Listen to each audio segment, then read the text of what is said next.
அண்மை செய்தி தாவேக நிர்வாக குழுவை விஜய் அமைத்திருப்பதாக தகவல் கிடைத்திருக்கிறது. புசி ஆனந்த், ஆதவ் அர்ஜுனா உள்ளிட்ட 28 பேர் அடங்கிய நிர்வாக குழுவை தாவேக தலைவர் விஜய் அமைத்திருக்கிறார்.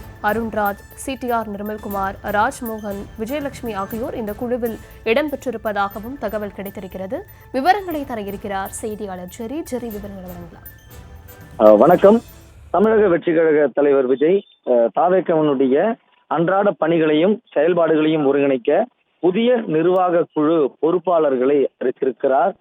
இதில் தமிழக வெற்றி கழகத்தினுடைய மாநில நிர்வாகிகள் மற்றும் மாவட்ட செயலாளர்கள் உள்ளடங்கியிருக்கிறார்கள். மொத்தமாக 28 உறுப்பினர்கள் கொண்ட புதிய நிர்வாக குழு உறுப்பினர்களை விஜய் அறிவித்திருக்கிறார். இந்த நிர்வாக குழு உறுப்பினர்கள் விஜயின் கீழ் இயங்குவார்கள் என்று தெரிய வருகிறது.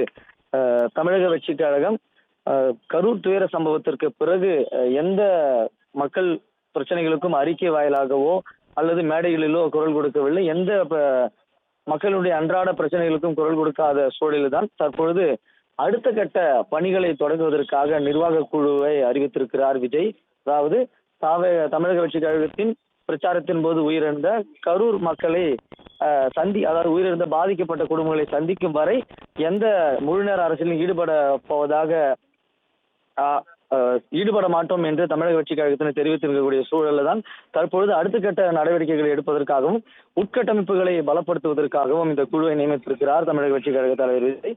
அதாவது இன்னும் மாவட்ட செயலாளர்கள் முழுமையாக பொறுப்பை ஏற்றுக்கொள்ளவில்லை. அதே போல தமிழக வெற்றி கழகத்தினுடைய கிளை, ஒன்றியம், வட்டம், வார்டு போன்ற பொறுப்புகளுக்கும் இன்னும் ஏராளமான நிர்வாகிகள் காத்துக் கொண்டிருக்கிறார்கள். இன்னும் முழுமையாக இந்த உட்கட்டமைப்பு நிறைவு பெறாத சூழலில் தான் தற்பொழுது 28 பேர் கொண்ட நிர்வாக உறுப்பினர்களை விஜய் அறிவித்திருக்கிறார்.